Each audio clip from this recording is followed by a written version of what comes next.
All right, well, we'll go ahead and get started. We had a 2 o'clock start time, and I think we've got quite a few people that are joining us on Zoom. I believe the number of registrants was somewhere north of 100, and so a vast majority will be on Zoom. So we want to make sure to start on time and respect everybody's time. So welcome, and thank you all for joining us for the kickoff meeting for the GEM State Air Quality Initiative.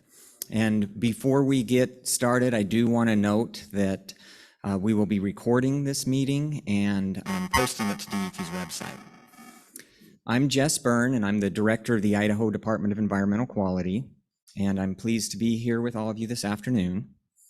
The funding opportunity that we are here to discuss today has the potential of being a tremendous opportunity for communities around the state. However, I've talked to a few of you prior to the meeting. It does come with some very short timelines. It's a pretty short window of opportunity, and those details will be discussed later this afternoon. Information and details for the planning grant phase of this funding, which is what we're in right now, were just released this past spring. And with the support from the governor's office and consultation of some legislative leadership, it was decided that DEQ would be identified as the lead agency for that planning effort. The primary factor that drove that decision was the requirement that a state-level agency had to submit the plan in order for all areas of the state to be eligible. Had the state not stepped up to do that coordination effort, the planning only would have been eligible to the 3 largest metropolitan statistical areas throughout the state. So DEQ has the honor of being selected as the agency to work through this, and we're looking for all the help and support that we can get. It's a unique opportunity for Idaho to leverage federal funding and develop collectively, keyword being collectively, a plan that can improve air quality, but also provide many other benefits in areas throughout the state. As we continue to experience significant population growth, this funding presents a great resource to help ensure we are doing what we can to continue to provide economic opportunities and quality of life that brings people to the state and that keeps many of us here. Through this planning effort, we will focus only on voluntary measures. So this is not an effort to add additional mandatory or regulatory programs. But we know through those voluntary measures that there are many existing state priorities that line up really well with the intent of this funding, such as reducing wildfire smoke, reducing agricultural sources of emissions through things like dairy digesters, and many other efforts that could benefit both urban and rural areas of the state. An important component to the GEM State Air Quality Initiative is a focus on workforce development and the creation of high-quality jobs across Idaho. So Idaho's plan needs your guidance and involvement throughout to make sure that all corners of the state are heard. So I really encourage all of your active participation today, and not just today, but moving forward.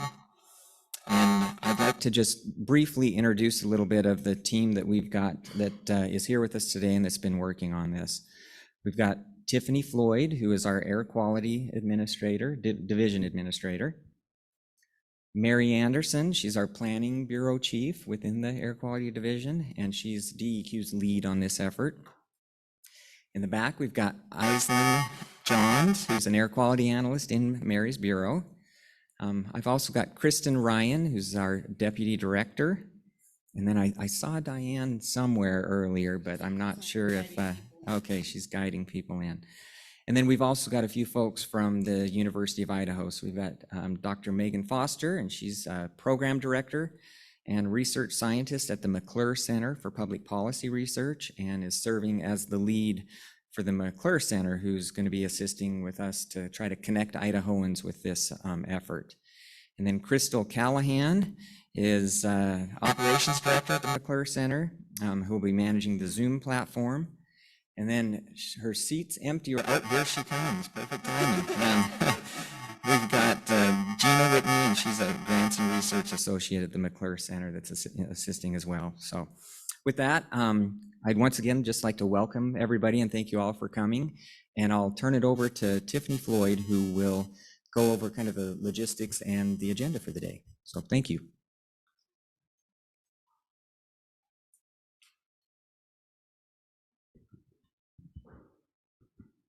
Thank you, Jess. Good afternoon, everyone. As Jess mentioned, I am Tiffany Floyd. I'm the Air Quality Division Administrator for DEQ. And as he said, we are very excited to have you participating today. This is a very unique funding opportunity for Idaho, and we feel that it continues our efforts in keeping our air clean and protecting the health of all Idahoans. Today's agenda will include, let's see, do I move that? Sorry, here we go. All right. Now? Very well. Thank you. So today's agenda will include an overview of this initiative, how it came to be, as Jess mentioned, the timeframes. It's a very tight time frame, and we've received a lot of information in a very short period. We will also talk about how you can get involved in a number of ways to do that. We will share ideas and projects. We want to hear from you about what you may be thinking, and we can discuss what's eligible under this funding opportunity. And then more importantly, we will take questions, hopefully with many answers, but there may be times where we do not have an answer for that, and we can certainly look into it and then provide that to you. More importantly, I think the idea of today and folks on Zoom or online is to have a discussion and hear from you of what the ideas might be and how we work together to develop our plans. So a few logistics. First, for those that are in the room, we ask that you save your questions until the question and answer portion of our meeting. There are forms on your tables for sharing ideas, as well as a QR code that will direct you to the online idea submission form off of DEQ's website. And we'll discuss these more later in the presentation. Then instructions for those that are online. Please feel free to add your questions to the Q&A portion of Zoom as they arise, and we will look to address them as we go. Also, during the presentation, if we mention any web links, we will place those in the chat, and certainly they will be placed on the screen here for the folks that are here in person and can always go back to them if folks need to take them down. I will also note that today's slides will be available on DEQ's website, as well as the recording of this meeting. So if you have trouble locating that and can't seem to find that, please reach out to us, as I do think that will be an excellent tool for future reference. All right, so then let's get to the details. I will now turn it over to Megan, who will kick us off. And Megan, it's pretty temperamental. I don't know if I'm supposed to point it particularly. No, it should just go. Sorry, guys. We're having some online buzz, so we're going to try to solve that here real quick. Okay. So hang tight. Okay, very well. With the question and answer, the Q&A portion works just fine.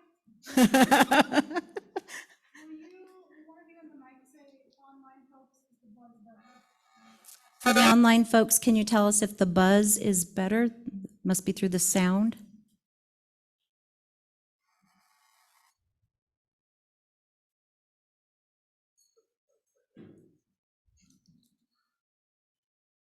I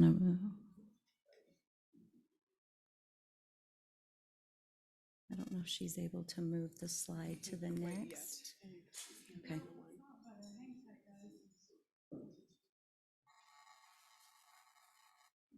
We're all patiently awaiting.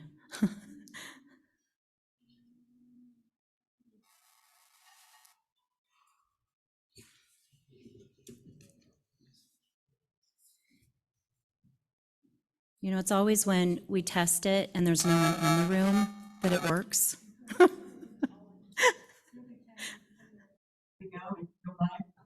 Pause.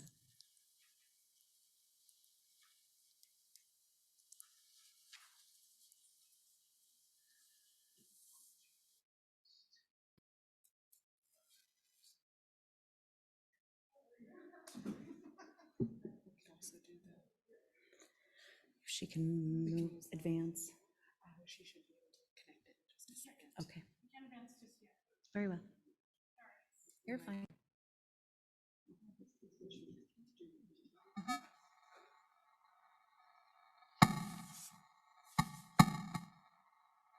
Okay, we say a few words. Testing.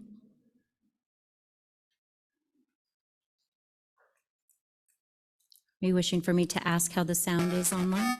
Very good. How's the sound online?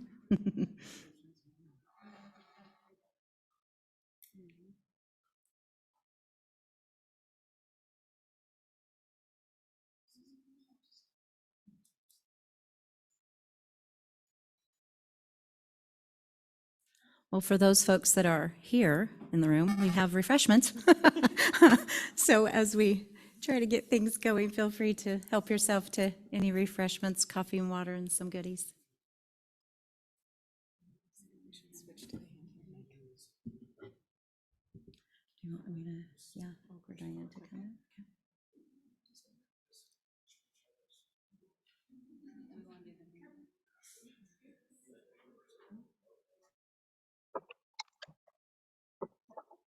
Okay.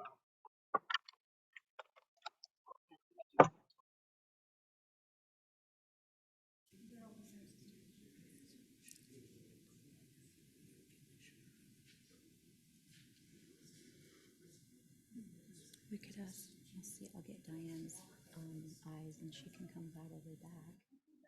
I don't think we have anybody else coming in. Yes, that's for the Q&A portion, which is. Somebody like do some poetry? I have nothing on that. Poetry, Crystal. No poetry here.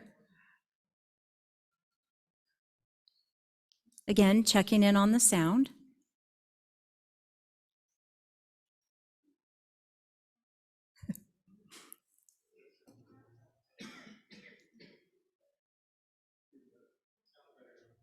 Sounds Does better it? now? Some folks online? Okay. Sources. Takes a village. Very nice. Thank you, Rich or Scott, both of you. So let's, And then okay. Crystal will get the. I'll give you back control of that.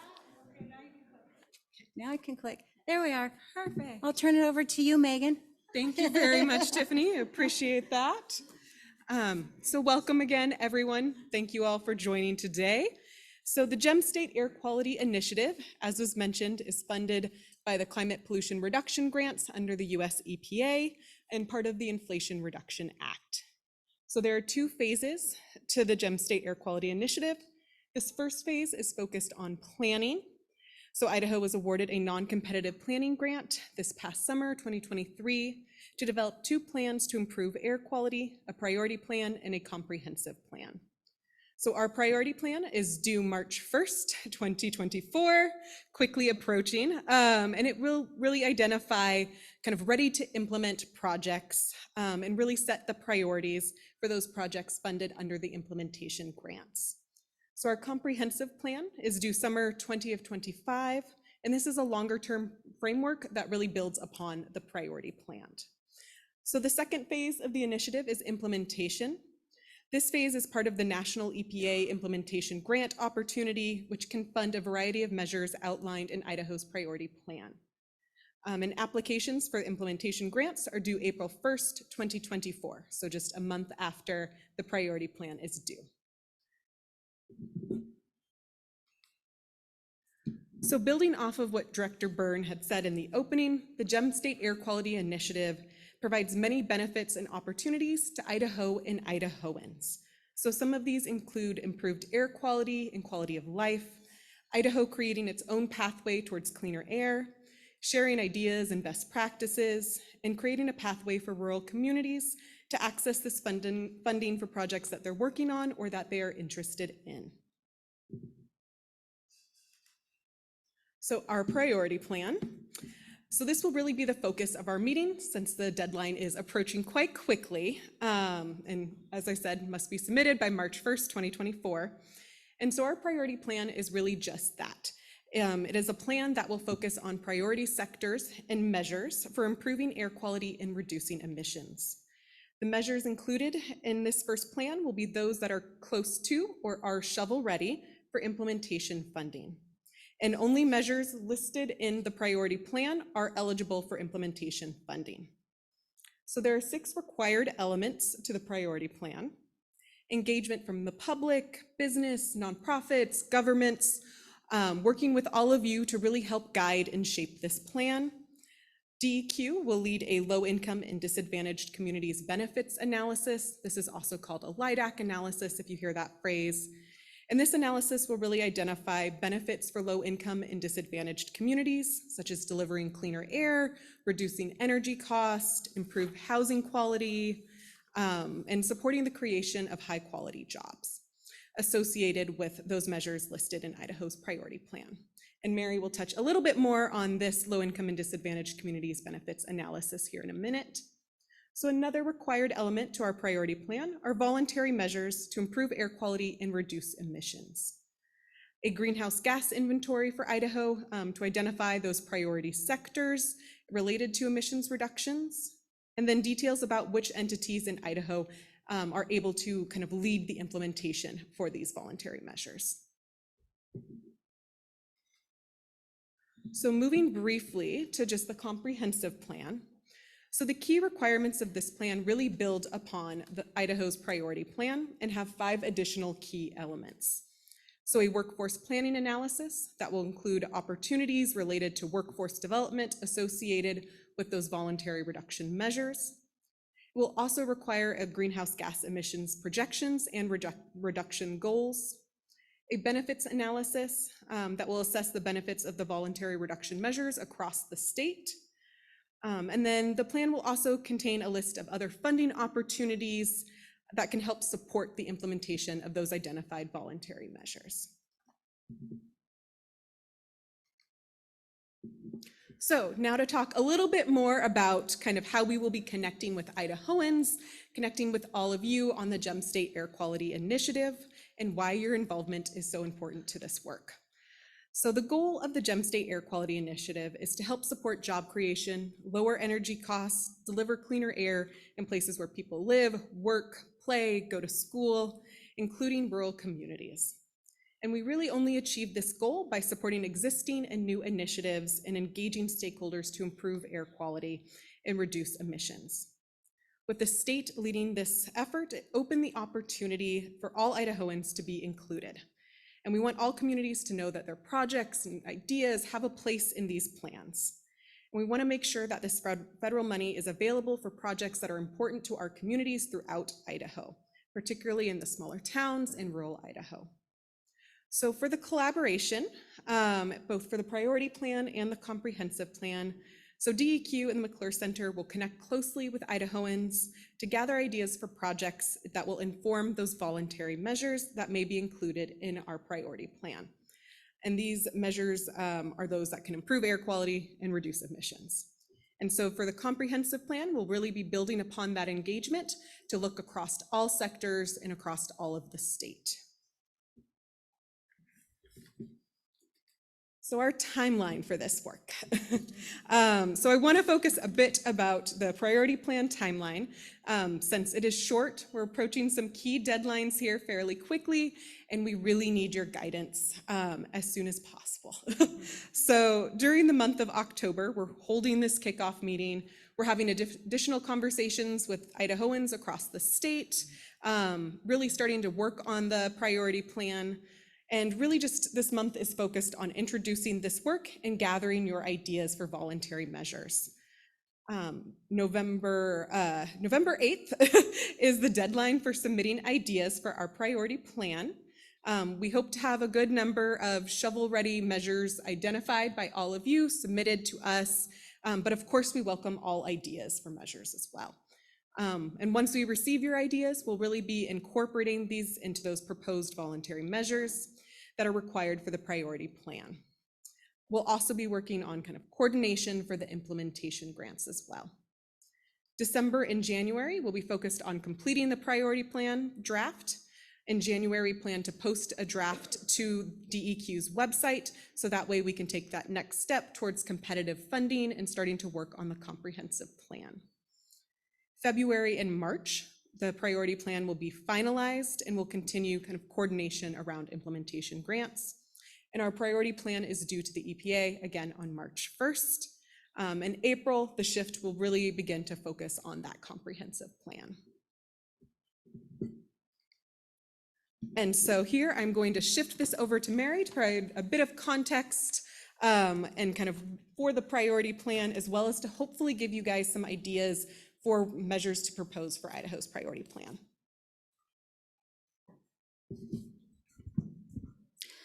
So what does all this mean for Idaho? Megan had touched on a little bit about the low income and disadvantaged communities benefits analysis. This is a map showing the colored areas are all identified as low income and disadvantaged communities. About half of Idaho's population reside in areas that are identified. So that is, looking at this as at a statewide level is really helpful because we can touch on all areas of the state. So the greenhouse gas emissions that this project is focused on, they can, in Idaho, they can really be separated into 6 main categories. The first one being agriculture. Sorry, I keep pointing to your and that's livestock, dairies, land and crop management, farm equipment, anything that has to do with growing food and food production. Transportation, everything, all the vehicles that moves goods or people. That could be passenger cars, medium or heavy duty trucks, the semi trucks you see on the freeway, trains, ships, airplanes. Industry, that's your typical big facility, big plants, and those are typically already permitted by DEQ. And for them, it's, where the greenhouse gas emission comes from, it's the fuel combustion for power or heat, or sometimes through the industrial processes themselves. Commercial is, I kind of think of that as more of a catch-all. That is more of all the other businesses. It can be the restaurants, office buildings, schools, hospitals, smaller businesses that are not permitted by DEQ. And there, the emissions can come from, it also includes waste treatment. So all the material that goes into waste and the wastewater, it's treating that waste in landfills and wastewater treatment facilities.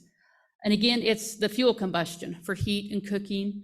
Residential, it's heating and cooling our home, cooking, and then the electric power industry, which in Idaho is very clean right now, and it has been, but it's still, somewhat the fuel combustion to produce the heat.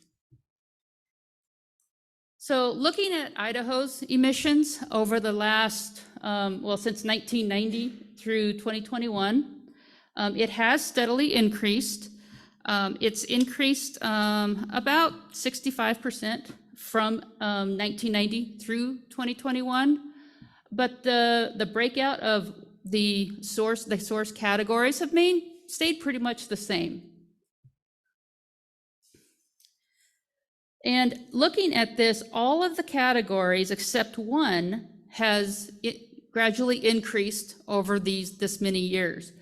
Industry, actually, though, has decreased their emissions by just under 20% from 1990 to 2021. So looking at the most recent year that we have, this is the kind of the breakout. So just under half of Idaho's emissions are from agriculture. Just over a quarter, or about a third, is from the transportation, and this is statewide throughout the whole state. About 10% is still from industry, but as we've seen over the years, that's been gradually declining. And then the rest of it is made up equally between all the commercial businesses, the buildings, the residential, and then the electric power industry. So looking at all these emissions, what does it mean for how can we improve air quality and reduce emissions? So I did some research, and some of this is also based on ideas that we've already received. So for ag, for instance, there is, alternative manure management systems that they could use. Climate smart agriculture is I'm sure all the farmers have already know about this. That could be crop tillage, nutrient management. A lot of the practices they're already using, maybe it's expanding the use, making it easier for farmers to use it. Transportation, alternative fuels, that could be something like the EPA's Clean School Bus program that they're accepting applications for, changing out old diesel with new propane, new compressed natural gas, and sometimes, the electric. Public transportation, increasing public transportation, and upgrading fleets. We've had a couple ideas where cities or counties, they want to upgrade their fleet of vehicles. All of that helps reduce emissions for the transportation sector, which is one of the largest. Industry, it can be upgrading their equipment or helping them figure out ways to use their waste heat and utilize it instead of creating more waste heat. Commercial, a lot of the projects that we've heard of so far are like building efficiencies, making it so that you don't have to heat your home, you're losing the heat, you're keeping all the heat in, and you use less power to heat your home and heat the buildings. The energy recovery from landfill. Methane is very strong greenhouse gas, and capturing all the methane from landfills will help with that. Then we have recycling and composting, reducing the amount of waste that actually goes to the landfills, before it even gets there. And so programs that can help with that and help encourage that. Residential, again, it's improving heat, improving the weatherization in homes, the windows in homes, conversion to heat pumps if that's appropriate, if the homeowner wants that, upgrading the HVAC systems. And then the electric power industry is, the energy storage systems, storing energy that's created for use later on when we need it, or transferring it where we need it.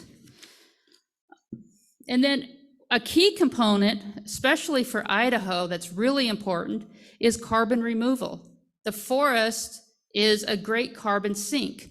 So regenerative agriculture and forestry, making sure our forests are managed to where we aren't losing forests to forest fires, they will take up more carbon dioxide.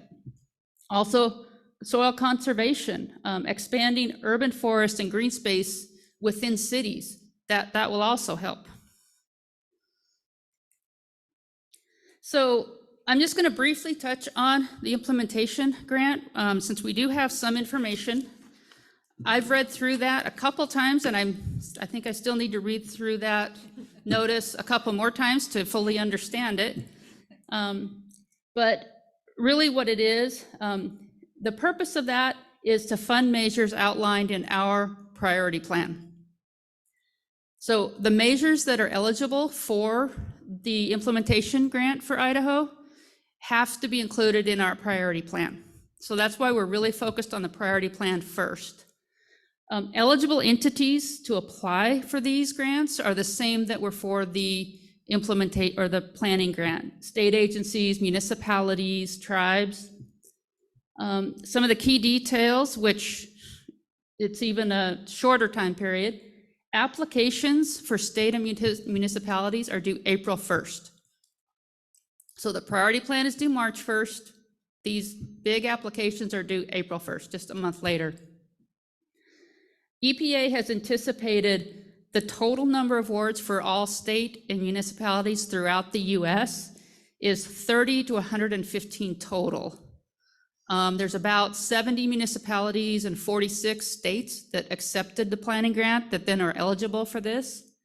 And also they're planning on the awards, the minimum is $2 million up to $500 million.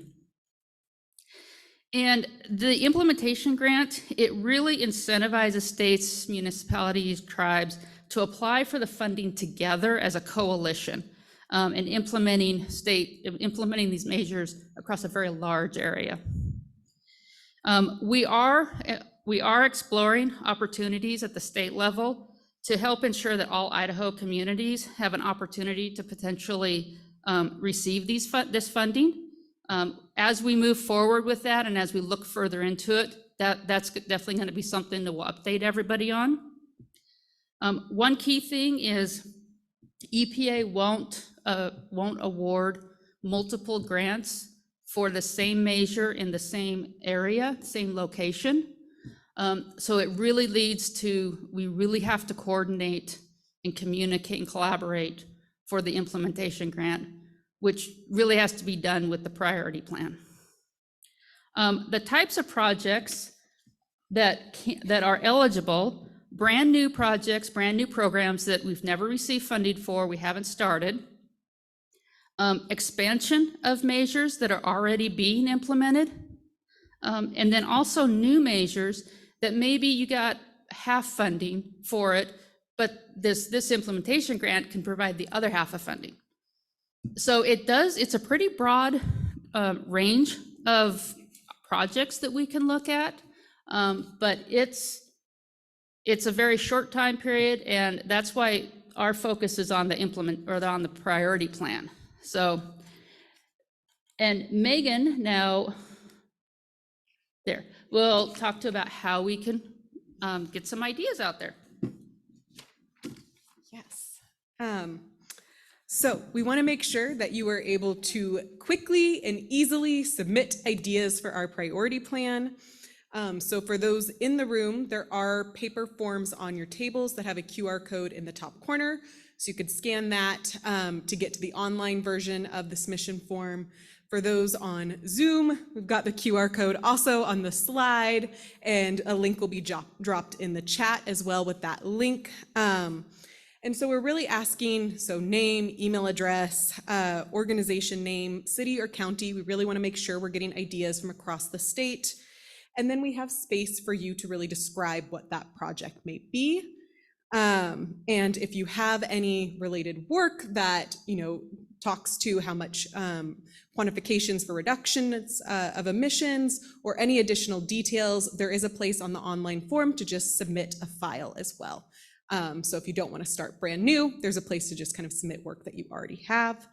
And so please add your ideas to paper form, online form, share this form with others. We really want to make sure everyone has had a chance to submit their ideas if they have them.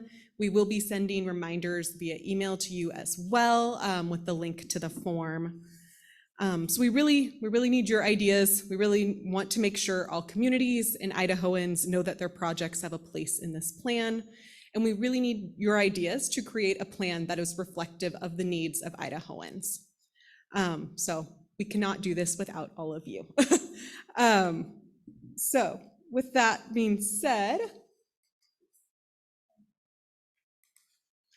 so we encourage you to participate in the Gem State Air Quality Initiative.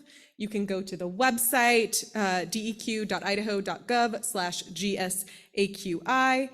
Sign them at the bottom of the webpage to receive updates on the Gem State Air Quality Initiative. There will be more opportunities to submit ideas throughout this initiative process. So please stay tuned. Make sure you sign up for those updates so you can find out other ways that you can be involved with this work. We'll also be adding additional ideas and resources to the website, so please periodically check back on that website. Please continue to submit ideas in the idea form. If you want to have additional conversations, additional ideas that you want to share with us and just want to communicate via email, that is also encouraged as well. It is gsaqi@deq.idaho.gov. Please share this idea form and share about the initiative with your community members, colleagues, networks. We really want to make sure that folks know about this work and that they're able to engage if they want to do so. If you think there are others we should be reaching out to, please feel free to, send us an email and let us know, provide a recommendation for additional contacts to add to our list.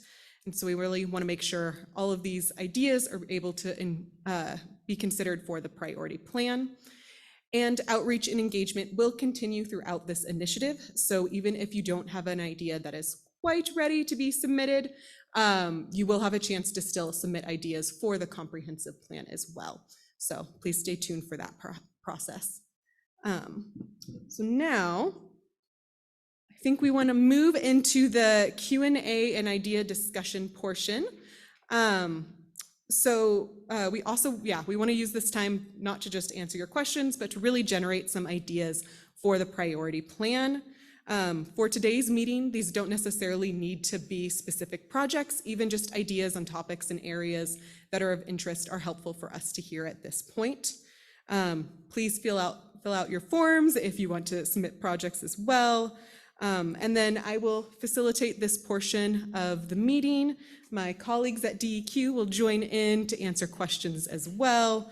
And a reminder that this meeting is being recorded and will be posted to the DEQ Gem State Air Quality Initiative website. So for those who are comfortable with it, when you do ask a question, we ask that you state your name and organization before your question as well. So I think first we'll turn to a few questions from the Zoom, and then I'll open it up to the room. Okay, we've got a first question from the Zoom is, can sub-grants for communities to create action plans to assess and reduce emissions at the municipal and county level? Is that something that's possible for this granting money? Can communities make action plans and assessments? I believe that they need to be measures that will actually reduce emissions. So I think it has to be more actions than planning items. But we can also follow up and double check that. But I'm pretty sure it needs to be voluntary measures that are actions taken to reduce emissions and improve air quality. So the best answer to that question is email you guys. Yes.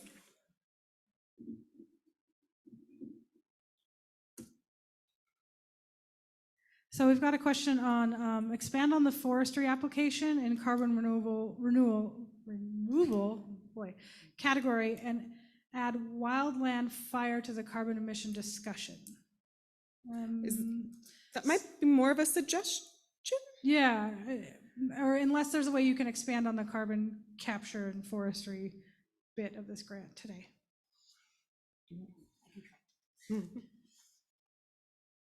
So we all know in Idaho, every year it's wildfire, catastrophic wildfires, it's an every year thing. Either they're occurring in Idaho or occurring elsewhere and we're getting the smoke.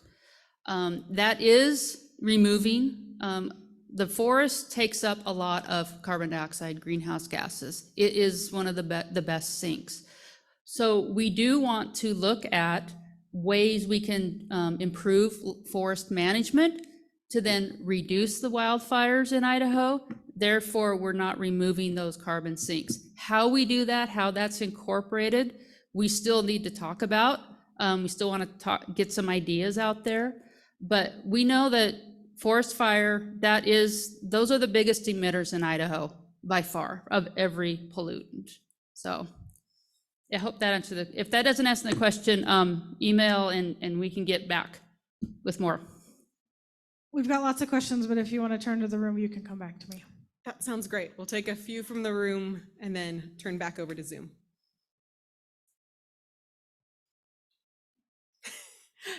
Yes. Oh, and make sure when you do take questions, speak into the mic so those on Zoom can hear you as well. All right, I don't know if it's fair that I ask a question or not, and no, this is not a planted question. It's just one that might come up in some people's minds during the conversation. So this is Jess Byrne, Director of the Idaho Department of Environmental Quality for those online. One of the slides talked about emphasis or focus being on disadvantaged communities. So that's certainly a factor that's taken in. I just was wondering if you could provide clarification though. Those aren't the only communities that are eligible, correct? Correct. Okay, Mm-hmm. great, thank you. Yep.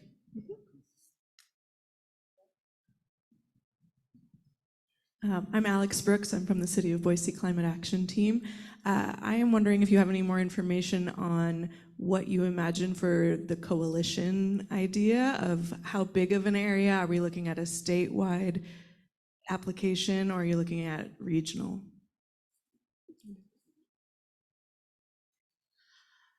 We're just in the kind of beginning planning phases for that now.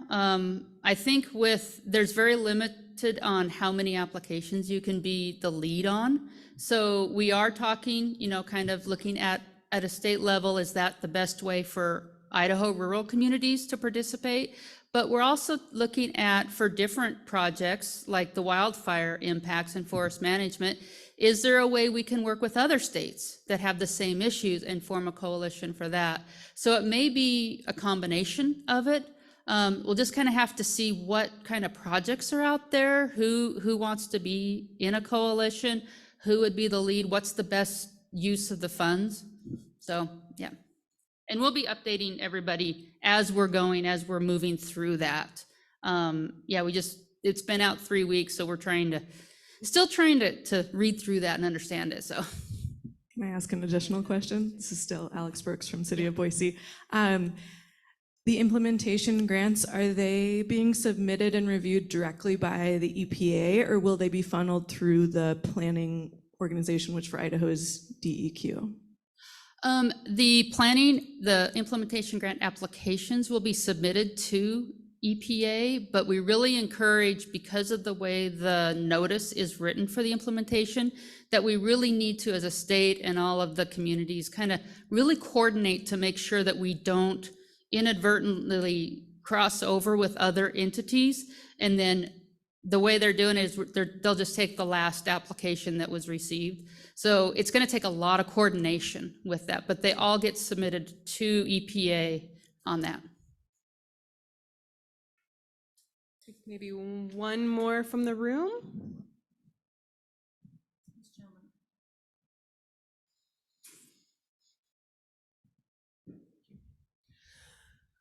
Good afternoon. I'm Jerry Merrill, the mayor of the city of Rexburg. And one of the reason I'm here is I was just attending a meeting just 2 days ago about INL initiatives and nuclear energy. And so this came up, and that's why I'm here. But anyway, I guess I'm trying to kind of figure out where to go with all of this.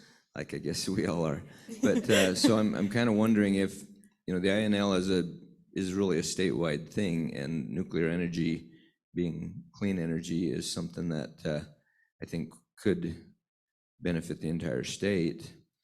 So that might be some kind of a statewide initiative that could be done. On the other hand, I think, as was alluded to here from the woman from Boise, we have some city things. Like, I just texted my public works director, and he said, well, the street sweepers have been known to be dirty machines, and sometimes these grant funds are available for newer, nicer, cleaner machines, I guess you'd say.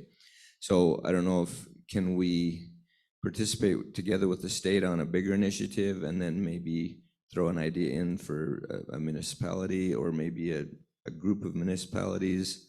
Like, we have a sewer district or area that, our sewer plant takes care of 2 smaller cities right next to us, and there's some things there that probably could qualify maybe as well. So I guess I'm just kind of throwing out a bunch of ideas and trying to figure out what might be the best way to move forward. So maybe we can just have more discussions about that. Yeah, I think more discussions. Submit your ideas. We will follow up with you and stay in touch and try to figure out the best way to get funding for those initiatives that you're interested in. Thank you.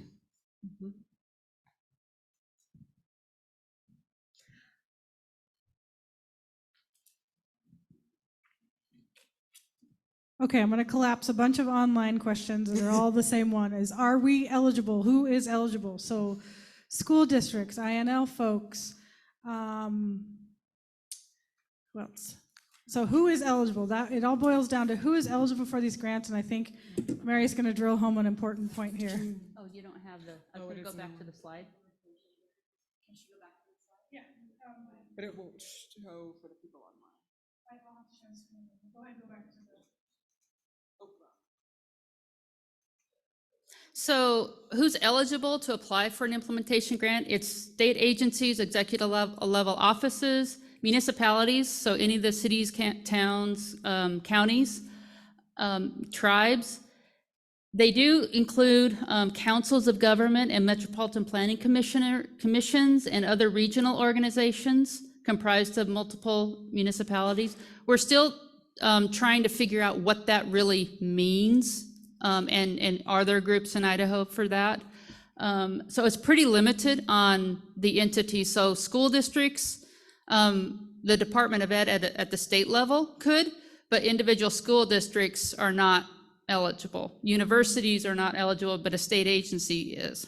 So we're still kind of working through that and trying to really figure out who all is eligible, what groups that would fall into this in Idaho, and then try to figure out what all the projects out there, and then how best should Idaho approach this, and what's the best approach for this.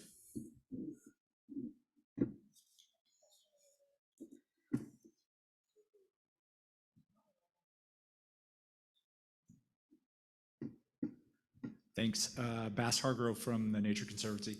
And so just to clarify on the eligible entities question, it's, I think, well, can you confirm that, like, if the state of Idaho went for a big implementation grant, then they could make subawards to Yes. any of these eligible entities? Yes, Correct. yes, yeah. So if the state of Idaho took an agency at the state level, got a big grant that included all these projects, doing a subaward to like the Department of Education to work with the individual school districts, subaward to individual cities and counties. We've done that through other grants, and that's pretty seamless. We can do that. Okay, thanks. Yeah, I think that's important. Yes. So folks know that not everybody has to potentially go for Yeah. the implementation grant directly to EPA. And I think an important thing for if a state agency, if it is decided a state agency does this for all of Idaho, there's no way a state agency could manage this. These have to be implemented at the lowest level because, Rexburg, you're the ones that know exactly what you need and how you need to do it. We would just provide the funding and a pass-through to you. We wouldn't, unless it is appropriate that a state agency, and it's something they do all the time, might make sense. But most of the time, I would say 99% of the time, it would be to the lowest level that actually needs the money to put to good use. Yeah.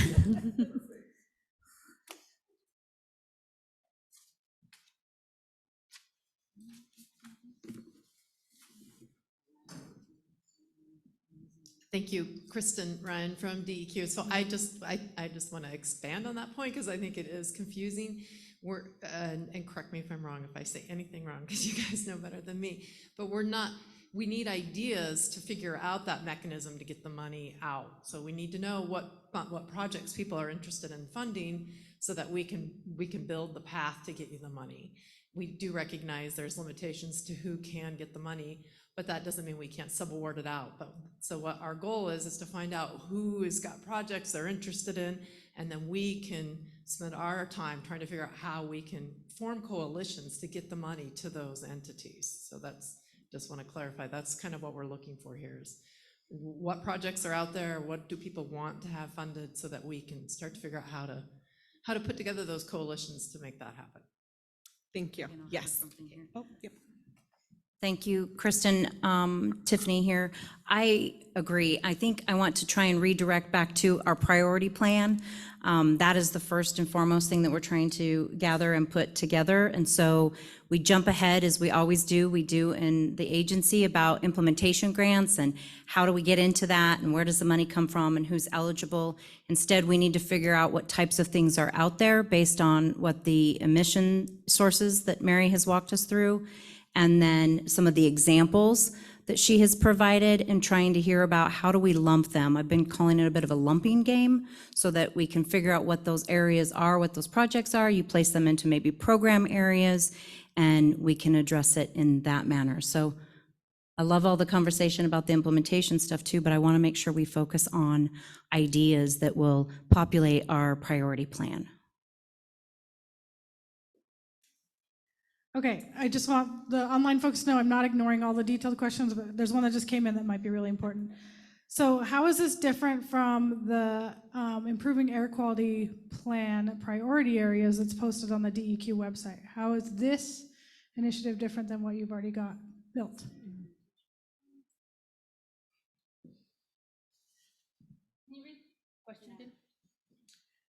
Question verbatim is this Idaho's plan with a link to DEQ's air quality, improving air quality priority areas? So something you have posted online already. So the website that is referenced there, that is our areas that we've highlighted for what are called criteria pollutants. EPA has established a national ambient air quality standards for certain criteria pollutants.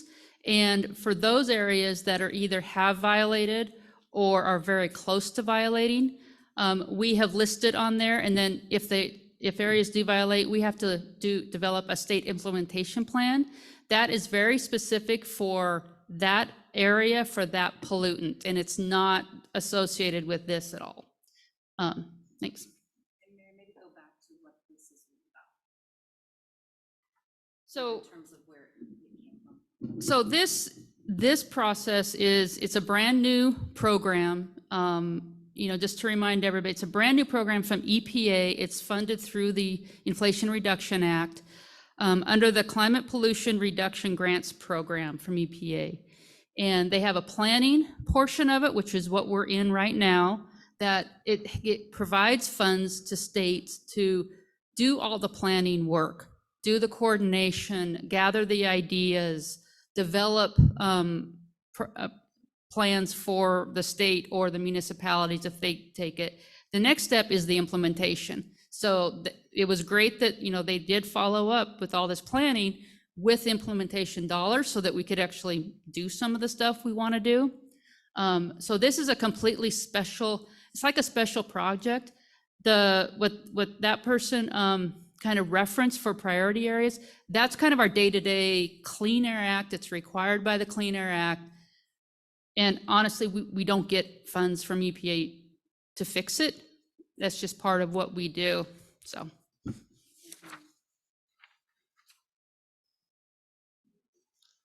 we have another one on Zoom? Okay, so here's a good one. Is DEQ planning to coordinate the cooperative actions for the implementation plan? They want to know, let me reword that. Will DEQ be leading the coalitions?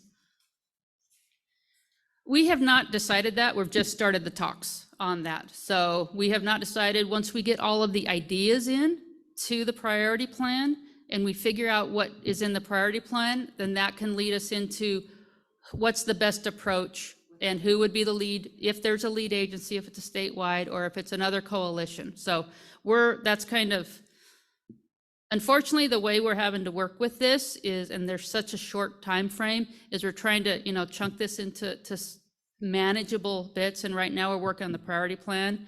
As soon as we decide on that and get further on, we'll be updating everyone. That's why we asked for, if you want to be on an email list, we have collecting emails. You can sign up on our website. We'll update the website. So we'll be updating as soon as we get more information and make more decisions, we'll put that out there.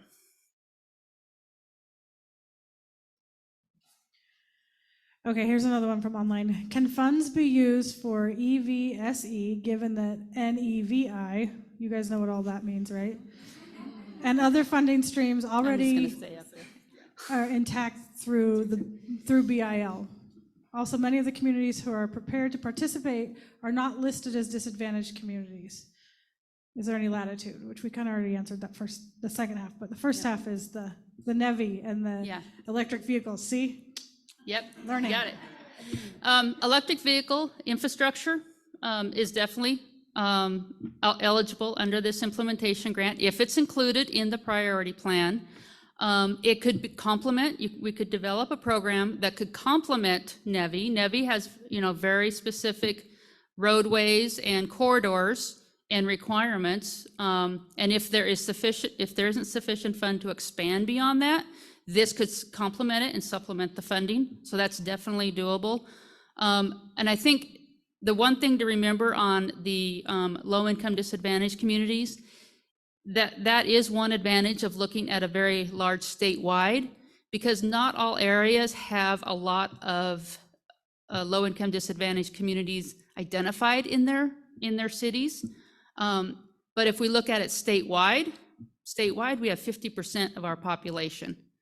So I think that's one advantage. We can look at that instead of going on individual projects.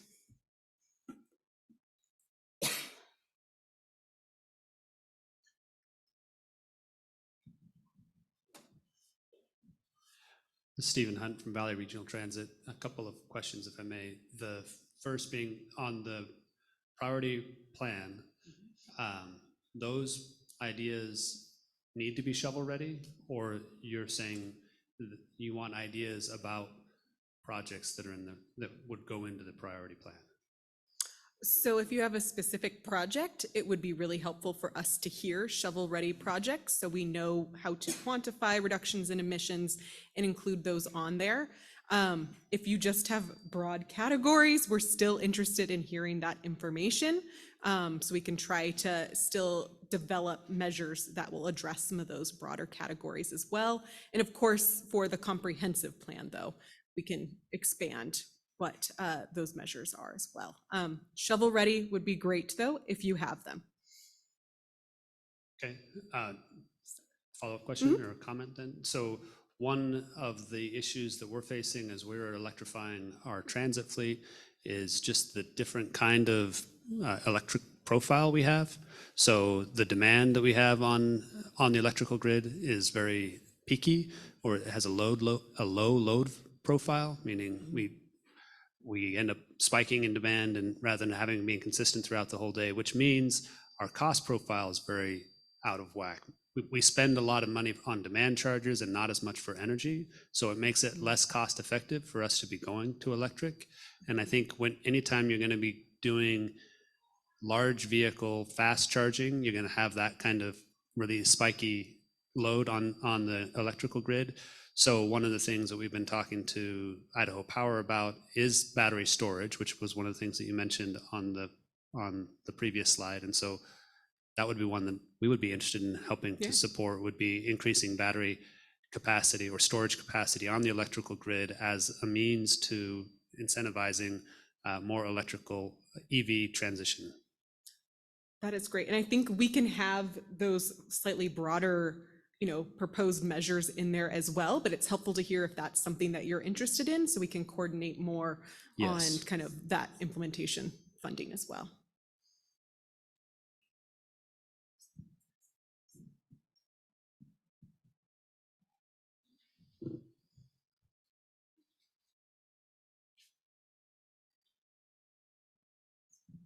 Hi, I'm Emily Johnson from Micron. And so I was looking at the source categories that were listed sort of as the different sources of greenhouse gas, and one of them listed was industry. And so I'm just kind of curious, under this plan, is there a place for industry specific projects? So for example, we are looking at implementing a centralized greenhouse gas system that targets kind of high potency greenhouse gases. And is that the type of project that we are looking at? Or a type? I can't say for sure if projects for industry is going to be doable, but I think in the implementation grant, which then we would want to put in our priority plan, is the funds cannot pay for something that the Clean Air Act already requires. So if the Clean Air Act requires you to put on a control device, then we can't pay for that. But if it's something like helping improve efficiency at a big plant so they use less energy, that's something definitely we could look at. So I would say submit them. We're going to try everything.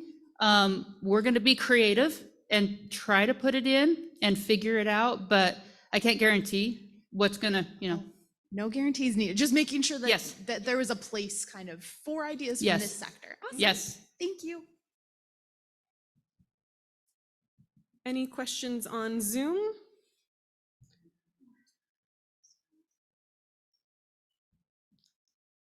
We'll get the mic over to Zoom questions. I can't. I can ask my questions.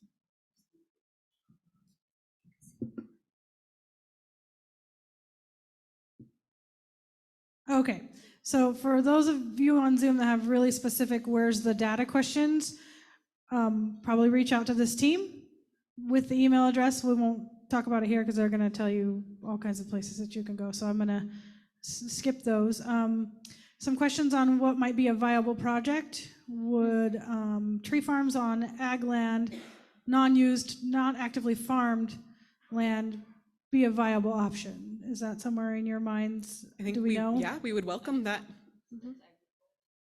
Survey says fill out the answer, fill out the idea Fill out an form. idea form. And then we have another one about inclusion of workforce development, job creation in the priority plan is great. Could we do a CCC type program to engage youth in emission reduction activities? I am.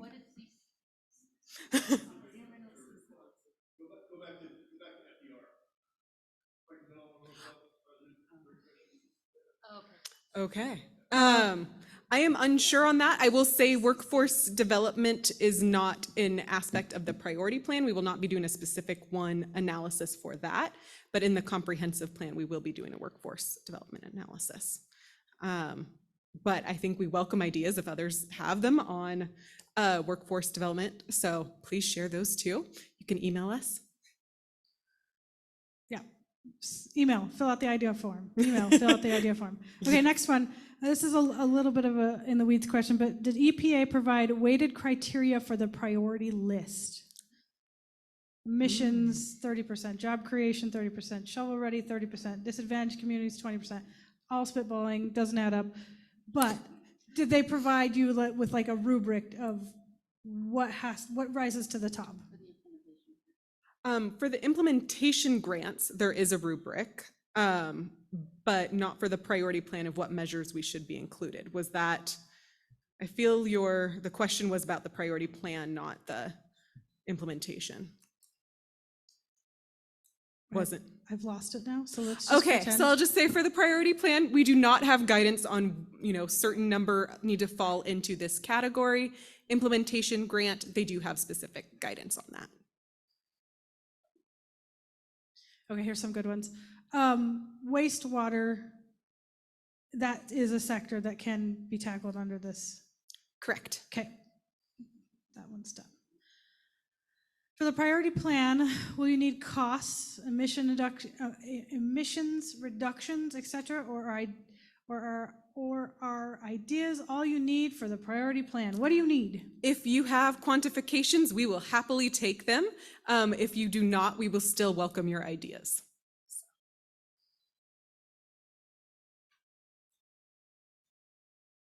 I feel like this is our show and I'm really slow. I on guess this we can end. also turn to, do we have more questions in the room? We've taken a few from Zoom now. Okay, we're getting close to the end here. Will there be a list or a table available so we can reach out and coordinate? How are they going to reach out and coordinate? Currently, email us. We want to coordinate with you. And then, yes, we will figure out how to really get this coordination going. So I think right now, if you are interested, please let us know. We will work with you. You can gsaqi@deq.idaho.gov. One more time. gsaqi.deq.idaho.gov. Okay, the rest of them look like these, the rest in here, if I haven't gotten to you, probably because you need to fill out an idea form on Zoom. Please put it in the idea form. And there's some, again, like I said, if you want detailed data, please reach out to the team. And I think that might be it for I think we've gotten them all. Okay, and I don't know if they can see it online, so they get involved. can we get back to Tend to like to use the slides when we. perfect? So Yeah, did you want to say? Nope, I can. reiterate that. They can see the slide now. It's all yours. Thank you. I just want to reiterate and appreciate Megan pointing that out, that certainly DEQ has provided a number of ways to get involved. So submitting the ideas, reaching out. She did such a great job with the GSAQI. It's almost like a cheer or something. To reach out to that email address, subscribe, maybe I'll reiterate, subscribe. That is the best way to receive updates. So once you're on that list, as we are communicating and connecting with everyone that's involved, that's the best way to get the updates and to hear from us. And then I think that was it, just learning more at our website. So thank you for putting that up there. I thought that was an excellent point to remind people how to connect with us as we travel through this journey. We have a question over here. Yes. Hello. Oh, Mike. Yep.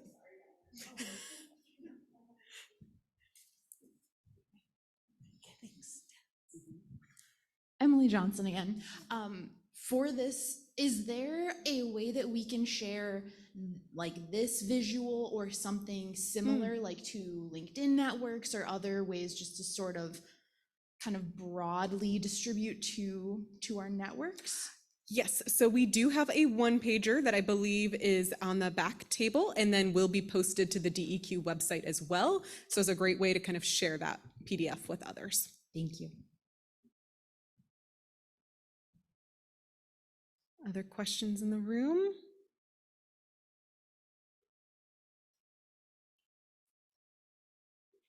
No? Anything else online? No, it sounds like we did get some ideas that people were just submitting online in the Q&A, so that's great to hear those as well. I think we've heard some ideas for different projects here today.